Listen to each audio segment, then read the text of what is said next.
Film Organizers, the new standard for on-demand international quality films in digital high definition.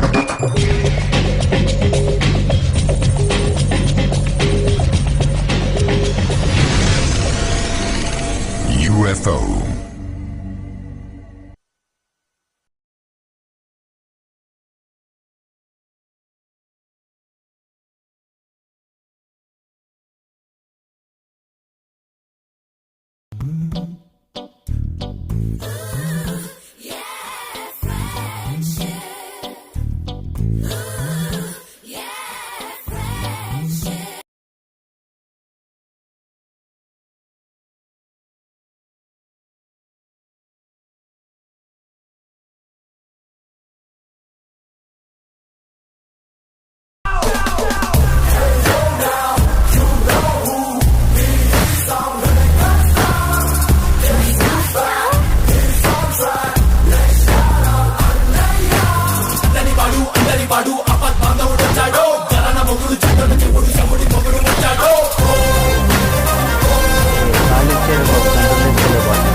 Hello నాన్న చెప్పండి.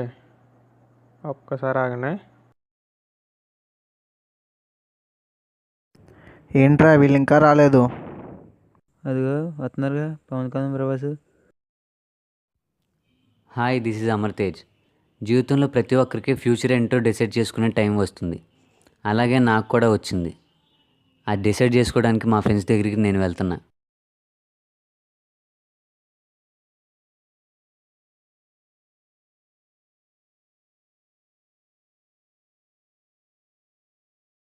Hi రా. ఏంట్రా బావా late? ఇదిగో మనోడు బిజినెస్ వ్యవహారాలు చూసుకొని వచ్చేసరికి ఈ టైం అయింది. బావా నువ్వు చక్క బిజినెస్లో సెట్ అయిపోయావు.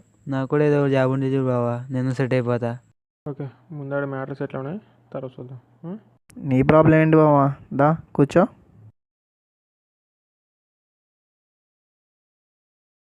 అది 2014 నవంబర్ 14 సాయంత్రం 5 గంటలకి సంజన అనే అమ్మాయికి దోలకి పెట్టిన ఫ్రెండ్ రిక్వెస్ట్. ఇప్పుడు నా దోలు తీర్చేస్తుంది. జరుగుబే. రాయ్ రా అడిగే. అది కాదు బా, 24 సినిమాలో సూర్యని అడిగి టైం మెషిన్ తీసుకొచ్చి ఆ రిక్వెస్ట్ ఏదో క్యాన్సిల్ చేస్తే సినిమాలో పోయిద్దిగా. రారా. ఏం బా చేయగేమైంది? చేయి చూసుకుంటున్నావు. ఇటు కొడితే అటు పెట్టుకున్నావు ఏంట్రా? సరే బా మర్చిపోయింది. అటు సీరియస్గా మాట్లాడితే నీ పిల్ల కామెడీ ఏంటి? మూసుకుని నేను రిక్వెస్ట్ యాక్సెప్ట్ చేసింది. నాకు బ్యాడ్ టైం స్టార్ట్ అయింది. చాటింగ్ మొదలెట్టాను. రోజులు నెలలు సంవత్సరాలు ఎలా గడిచాయో కూడా తెలియలేదు. అడ్వాన్స్గా నా నెంబర్ కూడా ఇచ్చి సేవ్ చేసుకోమని చెప్పా. ఒకరోజు ఏమైందో తెలియదు. సడన్గా తన ఎఫ్బీ అకౌంట్ బ్లాక్ అయింది. 2 డేస్ నుండి తన దగ్గర నుండి ఏ మెసేజ్ లేదు. ఏమైందో తెలియదు. నాకు బ్రెయిన్ పని చేయట్లేదు. చేస్తున్న పనికి బ్రెయిన్ యూజ్ చేయట్లేదు. ఆ రెండు ఒకటేదేవా. నువ్వు ఆగరా బాబు, నువ్వు చెప్పరా. సడన్గా ఒకరోజు అన్నోన్ నెంబర్ నుంచి కాల్ వచ్చింది. మెసేజ్ పెడతా చూడమని. Hi, how are you, I am me. ఇది మా డాడీ నెంబర్. నేను మెసేజ్ చేసేంత వరకు నువ్వు రిప్లై ఇవ్వకు. నువ్వు కూడా ఎక్కువగా మెసేజ్ చేయకు. Okay, chat you later bye అని మెసేజ్ చేసింది. తర్వాత ఏమైంది? ఇంకేముంది, మళ్ళీ మధ్యలో దరువు మొదలైంది. లేచేది తన మెసేజ్తోనే, పడుకునేది తన మెసేజ్తోనే, తిండి తినేటప్పుడు తన మెసేజ్తోనే, బైక్ డ్రైవింగ్లో ఉన్నప్పుడు తన మెసేజ్తోనే, ఆఖరికి స్నానం చేసేటప్పుడు కూడా బ్లూటూత్ పెట్టుకొని గంటలు మాట్లాడేవాడిని. ఇంతకీ బ్యాలెన్స్ ఎవరిదిరా? ఆ అమ్మాయి రీఛార్జ్ చేయించేదిరా. ఏంటే అమ్మాయితో రీఛార్జ్ చేయించుకున్నావా? నువ్వు దేవుడు బా.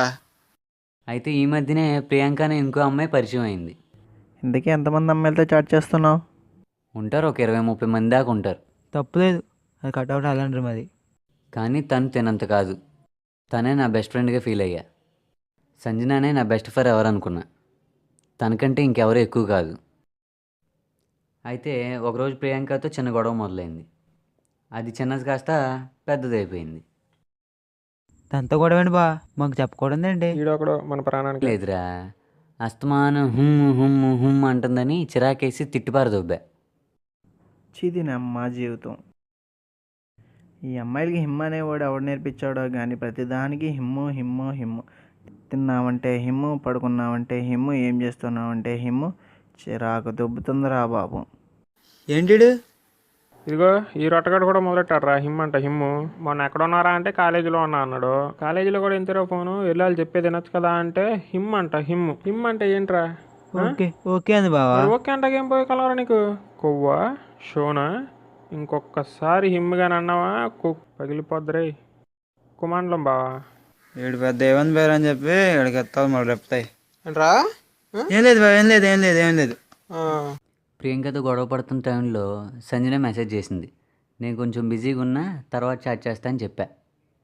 ప్రియాంకతో గొడవ నా అకౌంట్ని నేనే డీయాక్టివేట్ చేసుకునే అంత రేంజ్కి వెళ్ళింది. అది తను అర్థం చేసుకోలేకపోయింది. నన్నెందుకు బ్లాక్ చేసావు అని నన్ను చిరాకు దొబ్బిచ్చేది. దీని అమ్మ జీవితం నన్ను అర్థం చేసుకుంది ఇంతేనా అనిపించింది. ప్రియాంకతో గొడవ వల్ల నీతో సరిగ్గా మాట్లాడలేకపోతున్నానని ఎంత చెప్పినా అర్థం చేసుకోలేదు. నువ్వు అబద్ధం చెప్తున్నావు అని చిరాకు దొబ్బిచ్చేది. ఇన్ని 2 సంవత్సరాలుగా నన్ను అర్థం చేసుకుంది ఇది ఇంతేనా అనిపించింది. ఇంక నాకు చిరాకు దొబ్బి గుడ్ బై చెప్పేశా. తను గుడ్ బై చెప్పింది. మళ్ళీ నేను గుడ్ బై చెప్పా. తను చెప్పింది దొబ్బే అని గట్టిగా అరిచేశా. ఏంట్రా ఆ రోజు నువ్వా? మన ఇంట్లోకి కనిపించిందిరా, వద్దాం అనుకున్నా, ఎవరో అని చెప్పి రాలా. ఈడేవాడు రా రంకమూడు రామస్వామిలో తగిలాడు. అరే ఏడి వాడిని అడిగి తీసుకెళ్ళు. రే రారా. అమ్మో నేను రాను. జాబ్ కావాలన్నావు కదరా? ఇంటర్వ్యూ చేస్తా బావా. చేస్తలేరా ఎరా లెక్కలు బాగా చేస్తావా? చేస్తాను బావా. 10th 10/10 బా. సర్లే జాతకిను. నువ్వు నేను అమర్గాడు ఒక షాప్కి వెళ్ళాం, బుక్ షాప్కి. 3 బుక్కులు కొన్నాం. బుక్ ఒకటి 20 రూపాయలు. 3 20 ఎంత? 3 20లో 60 రూపాయలు బా. 60 రూపాయలు కదా. మనకు షాప్ కూడా 5 రూపాయలు డిస్కౌంట్ ఇచ్చాడు. ముగ్గురం తలా రూపాయి తీసుకుని 5 రూపాయల్లో 2 రూపాయలు షాప్లో కొర్రోటి టిప్ ఇచ్చాం. అప్పుడు మనకు బుక్ ఎంత పడింది? 19 రూపాయలు బా. 19 పడిందా? 3 19 ఎంత? 57. అక్కడ కొర్రోటి టిప్ ఎంత ఇచ్చాం? 2 రూపాయలు. మొత్తం ఎంత అయింది అప్పుడు? 59. మరి మన షాప్ ఓనర్కి ఎంత ఇచ్చాం? 60 రూపాయలు. ఆ రూపాయి ఏమైంది? ఏంటండి మళ్ళీ చెప్పు. రే నువ్వు నేను అమర్ కూడా షాప్కి వెళ్ళాం. 3 బుక్కులు తీసుకున్నాం. 3 బుక్కులు కాస్ట్ 60 రూపాయలు. 3 20 60 రూపాయలు అయింది. షాప్ ఓనర్ మనకు 5 రూపాయలు డిస్కౌంట్ ఇచ్చాడు. అక్కడ 5 రూపాయలు డిస్కౌంట్ ఇస్తే ముగ్గురం తలా రూపాయి తీసుకున్నాం. అప్పుడు మన బుక్ ఎంత పడింది? 19 రూపాయలు పడింది కదా. మన ముగ్గురం తలా రూపాయి తీసుకోగా అక్కడ కొర్రోడికి 2 రూపాయలు టిప్ ఇచ్చాం. 3 19 ఎంత అప్పుడు? 57. 57 57 ఆ 2 రూపాయలు? 59. 59. మరి ఆ రూపాయి ఏమైంది? ఏమైంది బా? అదేమైందో కనుక్కుంటుండే వచ్చావా చంపేస్తాను. తర్వాత ఏమైందిరా? ఇంకేముంది, ఒక 2 months వరకు మెసేజ్ లేదు, ఏమీ లేదు. నేను కూడా ఏం పట్టించుకోలేదు. సడన్గా ఉదయం గ్రౌండ్లో ఉన్నప్పుడు మెసేజ్ చేసింది. ఏమని? కోపంతో నా ఫోన్ పగలగొట్టేశాను, ఇంకెప్పుడు నీతో మాట్లాడను అని మెసేజ్ పెట్టింది. నేను ఓకే థ్యాంక్ యూ, నేను ఇంకెప్పుడు మాట్లాడను, గుడ్ బై అని మెసేజ్ పెట్టా. Good bye I hate you అని మెసేజ్ పెట్టా. వెంటనే తను ఐ లవ్ యూ అని మెసేజ్ పెట్టాను. ఇంకా నాకు ఏం చేయాలో అర్థం కాదు. వెంటనే ఏడిగడికి ఫోన్ చేసి ఏం చేద్దాం అని అంటే 3ంటికి మన స్పాట్కి వెళ్ళిపోయి మాట్లాడదాం అని అన్నాడు. ఇది మొత్తం మ్యాటర్. ఏం చేద్దాం ఇప్పుడు చెప్పండి. సర్లే కానీ అమ్మాయి మీద నీ ఒపీనియన్ ఏంటి? నేను ఎప్పుడూ ఆ అమ్మాయి నా ఉద్దేశంతో చూడలేదు. నా ఫ్రెండ్గానే చూశాను కానీ నన్ను లవ్గా అనుకుంటుందని నేను అసలు ఎక్స్పెక్ట్ చేయలేదు. అయినా తను ఫ్రెండ్గానే సరిగ్గా నేను అర్థం చేసుకోలేకపోయిందిరా. ఇంకా తనని లవర్ అయితే రోజుకో మీటింగ్ పూటకోటి పెట్టుకోవాలి. అయినా ఈ అమ్మాయిలంతా ఇంతరా. సిన్సియర్గా లవ్ చేస్తున్నామని ఫ్రెండ్ బ్రదర్ లాంటి వాడు అంటారు. అదే ఇలా క్లారిటీతో ఫ్రెండ్షిప్ మెయింటైన్ చేస్తుంటే లవ్ అంటారు. వద్దు బా, కట్ చేయి, అదే రైట్. లేబే ఫోన్ చేయి. బీబీ వచ్చేస్తుంది ఇక్కడ. అమ్మాయి ఫోన్ చేయి. 4 డైలాగులు చెప్పాలి. ఫోన్ చేయి. సర్లే చేయరా బాబు, చచ్చిపోయేలా ఉన్నాడు. చెయ్యి.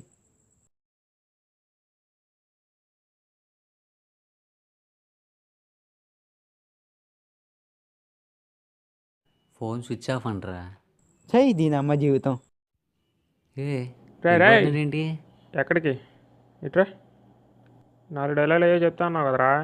ఏం లేదు బా, రూపాయి ఎందుకు అనుకుందామని. ఎందుకు కొట్టినా నన్ను? ఎందుకు కొట్టినారా? నేను చేసే రిప్పలా కనిపిస్తాను మీకు? అది కాదురా, ప్రతి బ్యాచ్లో నీలాంటి గులగాడు ఒకడు ఉంటాడురా. ఆడి పని తన్నులు తింటామేరా. ఆడలాంటి వాడు ఉంటానేరా మా బ్యాచ్కి ఎనర్జీ లాంటిది. నీలాంటి వాడు ఉంటామేనారా బ్యాచ్కి అందం. ఆనందం. ఏంటి ఇదేనా గుండె గీసుకు అందం రాయడం అంటే?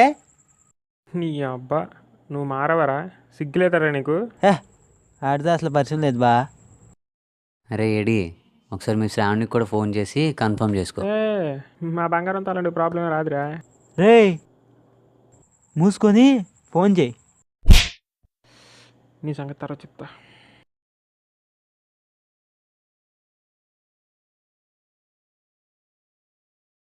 హలో శ్రావణి, నేను ఒక బెస్ట్ ఫ్రెండ్లా ట్రీట్ చేస్తున్నా. మరి నా మీద నీ ఫీలింగ్ ఏంటి? You are my best friend రా.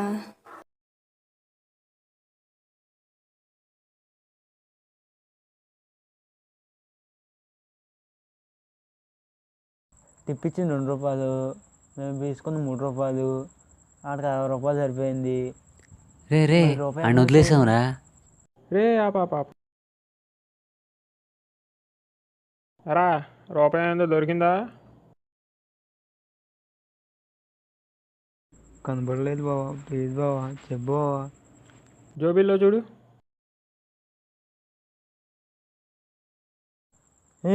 బావా జోబులో పెట్టుకుని నన్ను అడితేవరా పెచ్చ నాకు.